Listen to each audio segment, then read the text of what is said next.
হচ্ছে তোমাদেরকে দেখাবো, মানে বলবো যে কি কি হলো না হলো। মন্দিরের উদ্দেশ্যে এখন বেরাবো, অনেকটা লেট হয়ে যাচ্ছে। আজকে শুনছি যেহেতু মঙ্গলবার অনেকটাই অনেকটাই নাকি ভিড় হবে, তো জানি না কি হতে চলেছে। দেখা যায় কতটা ভিড় হয় না হয়। হয়তো মন্দিরের ভেতরে ভিডিও করতে দেয় না, স্বাভাবিক, কিন্তু আমি যতটা করা যায় আমি কিন্তু ভিডিও করব। সো আমি দেখাবো যতটা পারি। তো তোমরা কিন্তু অবশ্যই আমার সাথে থেকো আর দেখতে থেকো আমার ভিডিওগুলো। আর হচ্ছে গিয়ে তারাপীঠে অনেক বছর পর আসলাম, জানি না কালকে কি হবে, কালকের প্ল্যানটা কালকে দেখাতে হবে। সো আজকে চলো দেখতে থাকি। বিকেলবেলাতেই আমরা বেরিয়ে পড়েছিলাম পুজো দেওয়ার উদ্দেশ্যে। প্রায় 5:30টার সময় বেরিয়েছিলাম।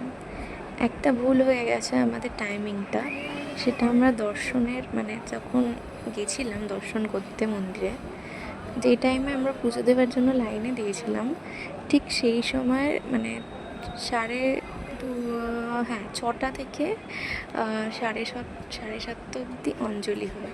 তো সেই টাইমে আমরা অনেকক্ষণ দাঁড়াতে হয়েছিল, সেই কারণে বাদ বাকি দর্শন অনেক ভালো করে করতে পেরেছিলাম। আর দেখো, যেখান দিয়ে আমরা মন্দিরের উদ্দেশ্যে যাচ্ছি সেই রাস্তাটা দুপাশে পুরো মার্কেট। এখান দিয়ে কিন্তু অনেক কিছু কেনা যাবে, পুজোর সামগ্রিক, ব্যাগ, যেমন এই দোকানটায় সমস্ত ধরনের ছবি, মা তারা, বামদেবের, আর সমস্ত খেলনা, বাচ্চাদের প্যারা, বিশেষ করে যেটা মেন উদ্দেশ্য আর কি, সবাই মানে এখান থেকে কেনে এই মার্কেট থেকে। আর ঠাকুরের মূর্তি, এই সমস্ত কিছু কিন্তু এখানে পাওয়া যায়। দেখো প্যারাগুলো কি সুন্দর সুন্দর। এই দিকে আরেকটা দোকান প্যারার, এখানে কিন্তু চারদিকেই প্যারার মানে দোকান আর কি। বলতে না বলতেই আরেকটা চলে এসছে। তো আমরা যাচ্ছিলাম যে আমরা যে দোকানটা থেকে তোমার ডালা কিনি সেই দোকানটা খুঁজছিলাম অ্যাকচুয়ালি। আমরা যেখান থেকে ডালা কিনি প্রত্যেকবার সেখান থেকেই আমরা কেনার চেষ্টা করি, কিন্তু এইবারে যেহেতু অনেক বছর পর যাচ্ছিলাম সেই কারণে সেই দোকানটা না ভুলে গেছিলাম যে ঠিক কোন জায়গাটা থেকে কিনতাম। তো আমরা আরেকটা দোকান থেকে আমরা ডালা কিনছিলাম। এই দোকানেও ওভারঅল ভালোই দিয়েছিল, ঠিকঠাক প্রাইসেই ছিল। তো এখান থেকে কিনে আমরা সরাসরি চলে গেছিলাম মন্দিরে। এই দোকানটায় কত কিছু পাওয়া যাচ্ছিল, শাড়ি, চুড়ি, মায়ের অনেক কিছু দেখলাম। তো এখানে একটা চুন্নি দিয়ে ওরা কত টাকা যেন প্রাইস নিয়েছিল, ঠিক মনে নেই, কিন্তু মানে ঠিকঠাক সব কিছুই এখান থেকে পেয়ে গেছিলাম। আর এই দেখো, এই সামনে যে জীবন্ত কুণ্ডটা, এখানে কাজ হচ্ছিল। একদিন তোমাদের এই জীবন্ত কুণ্ডর ব্যাপারে বলবো। দেখো, এখানে আমাদের কিন্তু পুজো দেওয়া কমপ্লিট। আমি তোমাদেরকে বলেছিলাম যে অনেক দূর যাওয়ার পর সেখানে কিন্তু ফোন জমা দিয়ে দিতে হয়। ফোন নিয়ে কিন্তু ভেতরে অ্যালাউ করে না। তোমাদের পুজো দেওয়া হয়ে গেলে গর্ভগৃহের বাইরে এসে তোমরা কিন্তু ফোনটা কালেক্ট করতে পারবে, তারপর তোমরা ভিডিও করতে পারবে মন্দিরের বাইরে চত্বরে। এখানে কিন্তু আমরা ধূপকাঠি দেখিয়ে দিচ্ছিলাম। আর এই যে সামনের যে গ্রুপটা দেখছো, এনারা কিন্তু দান করতে এসেছিলো যারা গরিব মানুষদের। আর এই দেখো, আমি আর মা এদিকে ধূপকাঠি দেখিয়ে দিচ্ছি মন্দিরে।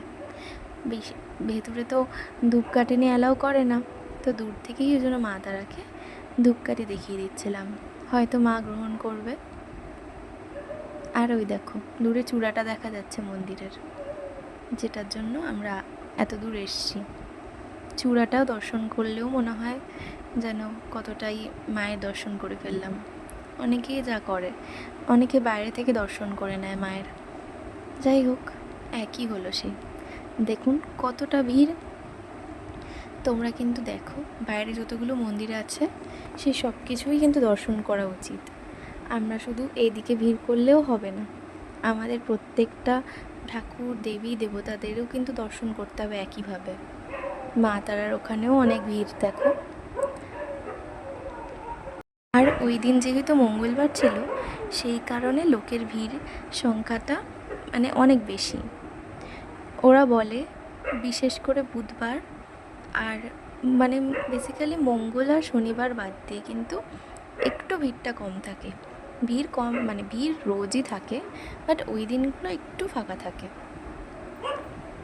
তখন কিন্তু আমাদের পুজো দেওয়া হয়ে গেছিলো। আমি কিন্তু বাইরে থেকেই দেখাচ্ছিলাম যে মাকে কতটা দেখানো যায় কিনা। সবাই কিন্তু ওখান থেকেই দর্শন করছিল বাইরে থেকে, অনেকেই ভিডিও বানিয়েছে। আমিও ভাবলাম তাদেরকে দেখে যে যদি একটু দেখানো যায়। আমি কিন্তু অ্যাকচুয়ালি সেখান থেকে কিছুই দেখতে পাইনি। আর এই দেখো রাত্রিবেলায় আমি খেয়ে নিয়েছিলাম হচ্ছে একটু তড়কা আর একটা ডিমের কারি। অ্যাকচুয়ালি ভেবেছিলাম পুরো দিনটাই ভেজ খাবো, কিন্তু তা আর হলো কই। মা বলল যে না, তুই খা। যাই হোক, ডিনারটা সেরে তোমাদের সাথে শেয়ার করে ভালো লাগলো।